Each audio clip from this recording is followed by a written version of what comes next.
What's going on, y'all? Noah here again with Papa's Old Chevy, and I'm here at the American Warrior Satellite Station to bring you part 2 of the 1980 Jimmy restoration. I think today we're going to go over disc brakes, how to rebuild the drum brakes, may do some plugs and wires. We also got some new tires, so we'll show you that. And I also forgot last time to go over the engine and basically everything underneath it to see if there was any leaks or anything, so we're also going to go over that as well.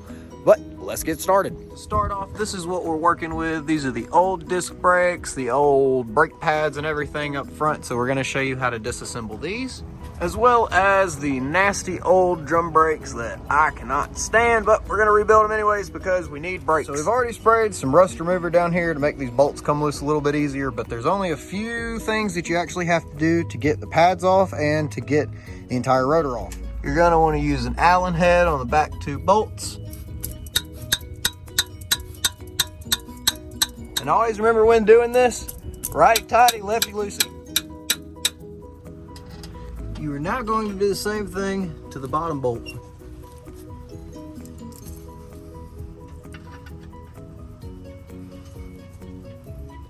Let's get it out.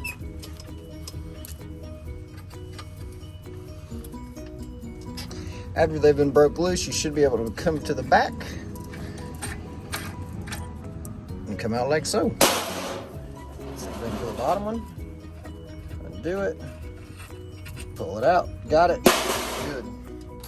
Now, to get this caliper off, because it's probably gonna be stuck, this little hole right here and some sort of pry bar or a flathead screwdriver will do the trick.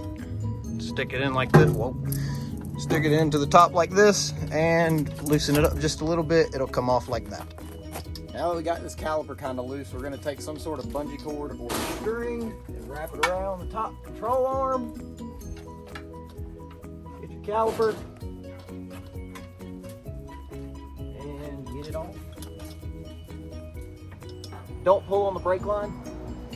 Take your little bungee cord and you just hook it on here and wrap her around, and she shouldn't go anywhere.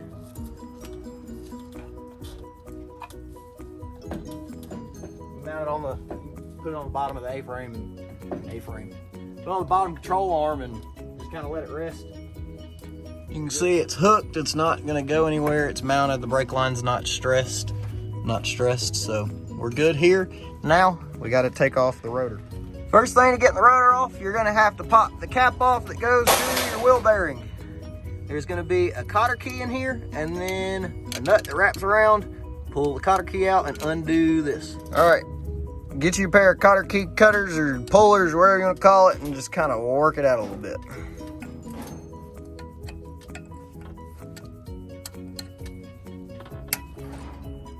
Oh, that happens too. Cut it. Grab on the bottom. Should be able to just pull these through the bottom now. Yeah, like that. Cotter key. So now, this little nut here should just be finger tight, so you should be able to just get a pair of pliers, grab a hold, and twist like this, and it should come off. We're gonna have to repack these bearings, so I will show you how to repack these bearings as well.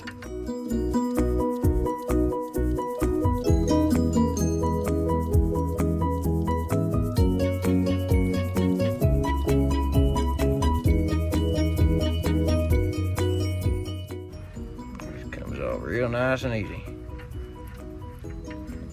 So now you got your nut off, you got to get your bearing out. Now the best way to get this wheel bearing off without having any problems, you're going to want to pull on the rotor just a little bit to get it to come off slightly. Now you can grab a hold of it, pull the actual wheel bearing out, make sure you do not drop it in the dirt. Now you can grab a hold of the entire rotor and it should just come off, no bolts, no problem. Now get you a new one and put it on. Don't forget, there's also a wheel bearing on the back side of the rotor that you'll have to get out as well and either clean or replace. So now that this is disassembled, we can put a new rotor on, new wheel bearings, and I can also add brake pads in here and make those on new again, and we'll be good to roll. All right, I did not realize this until just now, but we're not just gonna do the brake pads. I'm gonna put the calipers and the brake pads on here, so we're not gonna use these nasty old calipers. And on another side note, I should have looked at all the parts first, but we're doing shocks as well as the calipers. We're replacing the rotors, the brake pads, and the rear drums. So there's a lot more in this than I thought we were doing, but this is super easy, so let's get this. All right, now to get this caliper off, it's real easy. There is a bolt back here holding the brake line on that is a 7/16. Should be able to get you a 7/16 socket, undo this, and pull the entire caliper off, leaving the brake line behind. Get your 7/16 socket, undo it. There's gonna be a little bit of fluid coming out, obviously, because it's your brake line, but you gotta get it undone.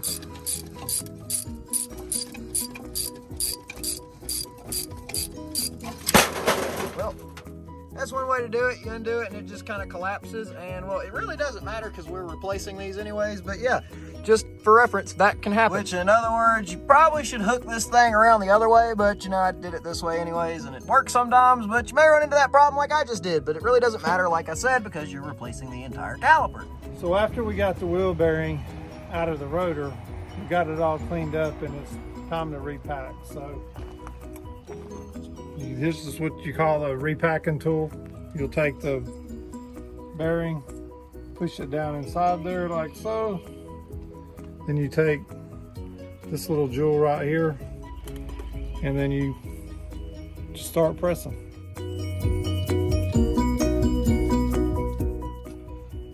It throws brand new grease up through there like so, and she's ready to go back on. Packed bearing, drop it down inside the hub like so. All right, so once you drop the bearing in, now you've got to install the seal. So this is one of those handy dandy seal installers. Pick them up at your local hardware store, not hardware store, but your local auto parts place. Drops in, sits down in here like so.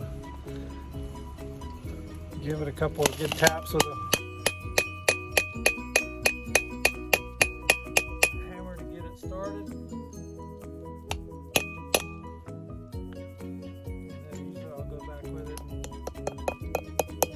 Give her a little love tap around the edge. And drive her home.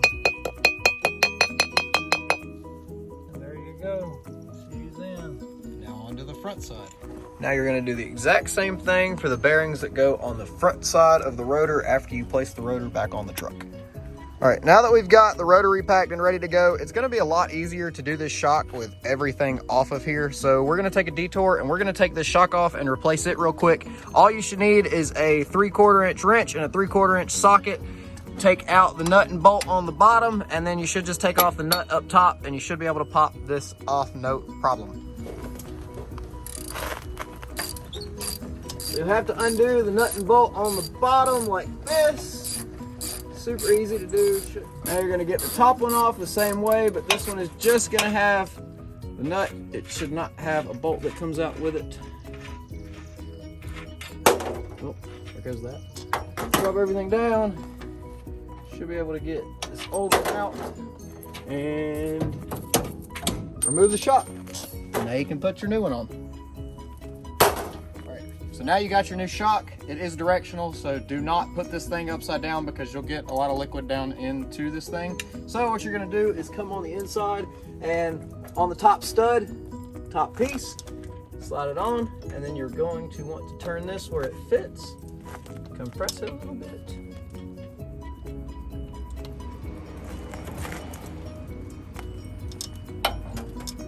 Maybe. Get your screwdriver.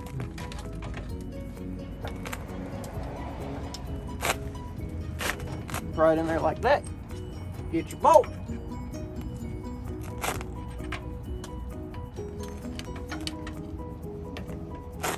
It's going to be a little bit sticky because of the new bushing and everything.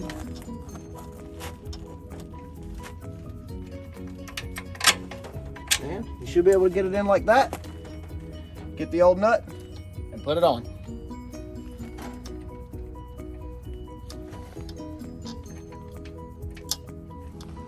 And occasionally you may run into an issue where the stud is boogered up, and every shock comes with a stud most of the time, so we're going to replace the stud. This one's super easy to do. There is a 1-inch nut on the back side like this.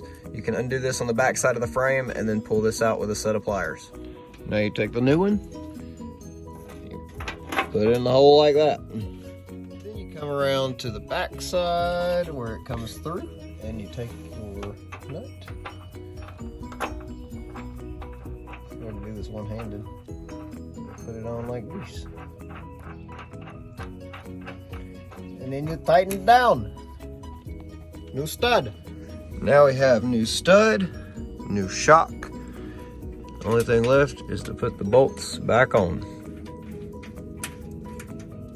Now we're gonna put the new rotor back on the truck. We went ahead and packed the front bearing for this, so we're just gonna set this to the side inside of the cap so no dirt can get inside of it.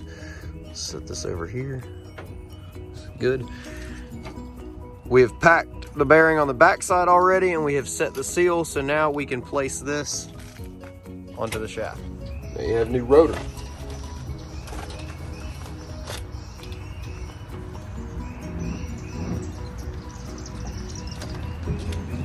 Slide it back on just like that. Now we can take the bearing we have, the pre-packed bearing that should have most likely already packed. Slide this bad boy, shaped like a cone. Put the skinny part of the cone, the top part of it that would be like a triangle, back towards the truck. After you get that on there, get your washer. The washer goes on the outside. There's a spot that it does go on. There's a little cut in here. You got to make sure you match the cut up. Goes all the way back. Now you can put your nut and your cotter key back on.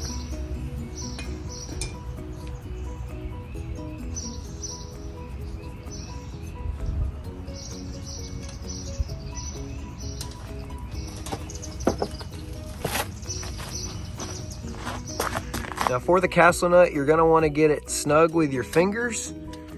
Now get you a pair of pliers, get it tight, and then back it off just a hair, just a hair. Now you should be able to run your cotter key through where the hole is on this, through the castle nut, and bend it back over and put the cap on. And a good way to test if you have tightened this down correctly, you can actually spin the rotor, and if it spins, you're most likely good. You just want to get this tight enough to where it actually sets the bearing and not too tight to where you cause too much friction on the bearing in here while you are driving down the road, because that's not fun when this gets all heated up and, well, yeah, crap happens. We have our hole located. We know that the rotor spins, so we're going to drop our little cotter key in here like this. Drop her all the way in. She'll come out the bottom like this. And then you're going to want to get you something to bend these bad boys up with, like so, and get them to bend around or up, just kind of out of the way. I'll get me some pliers and flush these up. Now we have a cotter key put in. Now we take our trusty cap, place it on like this. It's just gonna set here for a second. Now find you something and give her just a little bit of a tap.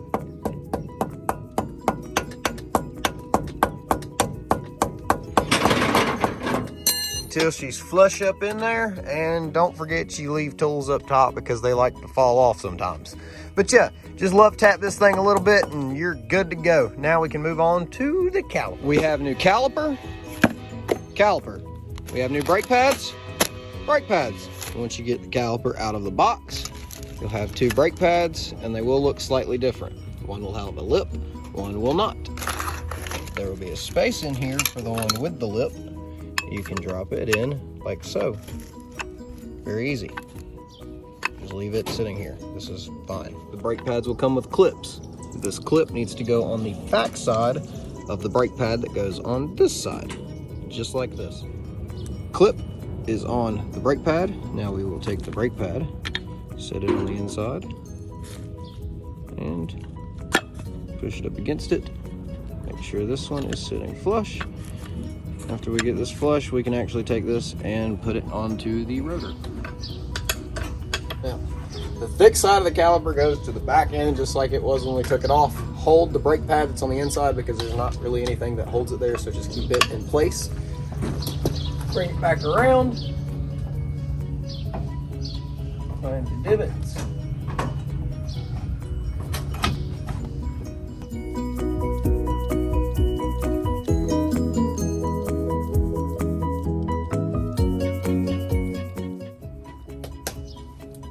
just like that. Now the caliper sits flush with the spindle and it hugs the rotor nice and clean. We can run the bolts back through the back side like we did when we took them off.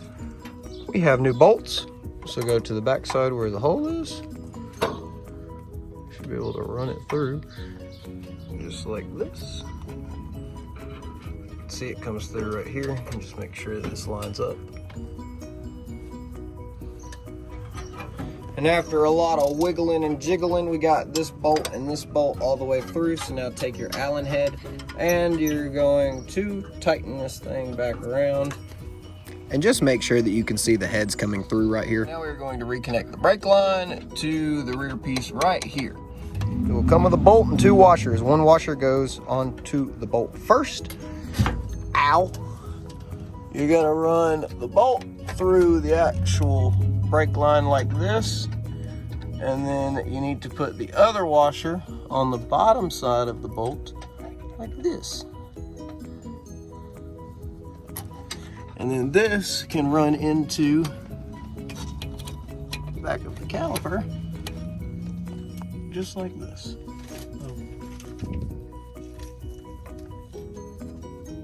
Now the brake line goes onto here. Now get your 7/16 socket and tighten the brake line down. And you're good to go. Make sure you got the washer on top and on the bottom. Make sure she's tight, and you can call it a day on that part. Now you should know how to do the rotors, the calipers, the brake pads, the wheel bearings, the packing of the wheel bearings, and the shock for both sides. So what you're gonna do on this side is the exact same thing that I showed you on the other side. Now we're gonna move to the rear drum brake. Now, before we do this drum, we're gonna go ahead and knock out this nasty old shock in the back as well. And it's gonna be the exact same process as what I showed you on the front. So we're not gonna do an in-depth little thing on that. You just gotta take off the nut up top and then the bolt and stuff that holds it on the bottom, and you should be good. Now we have a new shock on this side. We have some dirt dauber nests on the back of the rear end, and we got a new shock on this side. Now we disassemble the drums. So the first thing you do, you're old like me and your memory's like, wishy-washy, you take pictures. It really does help. All right, so now since you've took the picture and everything, now it's time to do the disassembly. So there's a couple of key tools that you'll need to disassemble. You got your brake tool here. You got your spring remover tool here. And I'm just gonna kind of go over just a couple little things. Spring removal tool, you go in here, you catch the spring, you give it a turn, pop it out like so. And then your other removal tool, you'll take it has a big head on the end of it with a little notch. So what you want to do is take it in, rotate it around, and it pops those springs off. Be careful, because those springs will want to try to bite you. Same way with the other one. Get in here, in behind it, pop it off, and then everything comes out just like that. So what you like to try to do is lay everything out on the ground, how it came off. That way, that'll give you a little bit better idea on how it comes back on. Not going to go through the videos of putting this thing back together because we already did the other side, and it was like 3 or 4 trips back and forth to the parts store, a lot of cussing, and we finally got it back together, but you pretty much get the gist. All right, so the next thing we're going to do is we're going to replace these wheel cylinders. So here's the wheel cylinder that is going to go back on it. Here's the wheel cylinder that we're going to take off. There's a couple of little 3/8 headed bolts in the back that you remove. You basically go in here and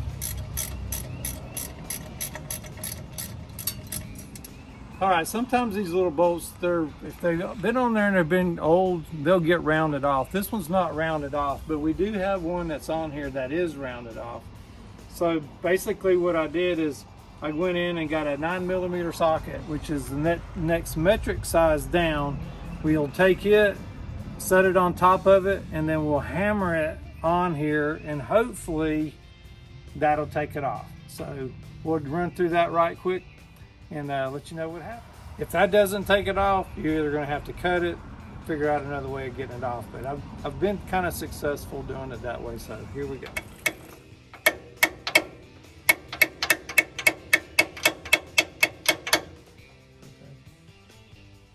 All right, so now that I've got that 9mm hammered on there, let's just see if it's going to come out.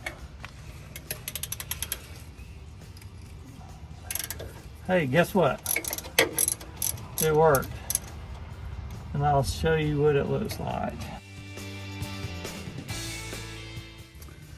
There it is there. Next, you want to disconnect the hydraulic line or the brake line from the wheel cylinder. It's back here in the back.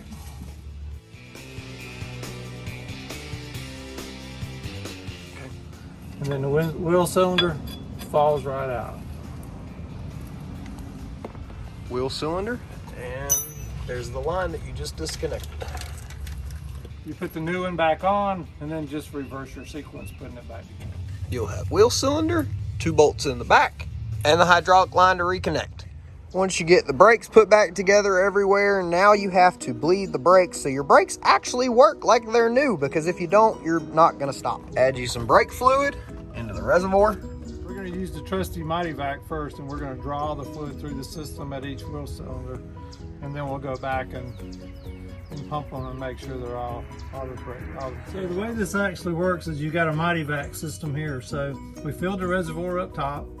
We hook up the lines to this. It's got a little cup in it. So what you want to do is you just want to pump this, and what it does is it draws fluid through the lines till it gets all the way back here to the cylinder. So and there's the brake fluid. You can see it coming through the tube now. There it comes. When it starts filling this little cup up, then you can just shut her off. There's also a nipple on the front caliper as well, and you're gonna do the exact same thing you did to the back. And just a side note, after you get done putting your drum together, this little thing that Scott was just messing with is like a tensioner. You will have to adjust that and then place the drum over the studs, and it will go on like so. Every time he turns this, there's an adjustment made to the amount at which the drum will actually spin freely over the brake pads. That's not quite enough, so you got to get it tighter than that. Usually there's an adjustment on the back side, but this one don't have them, so you have to manually do it. By taking the thing off.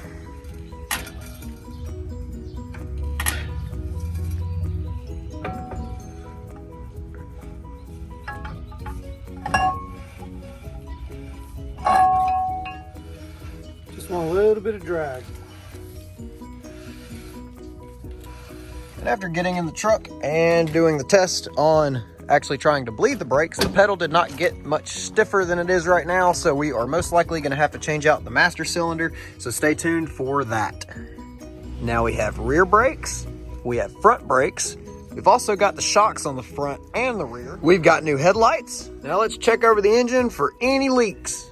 After getting down underneath it and checking everything up here, the only real spots that I see any leaks coming from is their standard spots. We've got a valve cover leak up here. It's not really a leak, it's just a seep. I believe we're experiencing the same issue back here on the back of the valve cover as well, but like I said, it's okay because it's just a slow seep. It's anything crazy, but we can get this fixed by just doing the seals, and it will be super easy, and that will make another video. Now, underneath the bottom, we really don't have too much of any kind of leak at all. It looks like we just have some stuff running from the top of the motor, and that's about it. So, yeah, engine's in really good condition. Oh, and I also mentioned that we got some new tires. Got some Cooper Cobra Radial GTs to go on here. They are, I believe, a 255/70/15. Yeah, 255/70/15, and that's about the widest and the biggest tire you can fit on this 15 without getting up to a 33. And a final look at the beautiful Jimmy. All right, y'all, well, that wraps up the install for today. We went over the brakes, we went over the shocks, we pretty much replaced the entire front braking system, the entire rear braking system. I gave you a super in-depth how-to on every single step for that, all the way down to pulling out the daggum bolts for each one of these shocks. So this should help somebody out there. I really hope that it does. That should conclude the rebuild for the 80 Jimmy for part 2. Stay tuned because we've got a lot more to come. We're just now getting started. But if there's anything that needs to be done, a how-to, a tutorial, anything you want, message me on Instagram, let me know. But other than that, for now, I'm out. Peace. I love y'all. Later.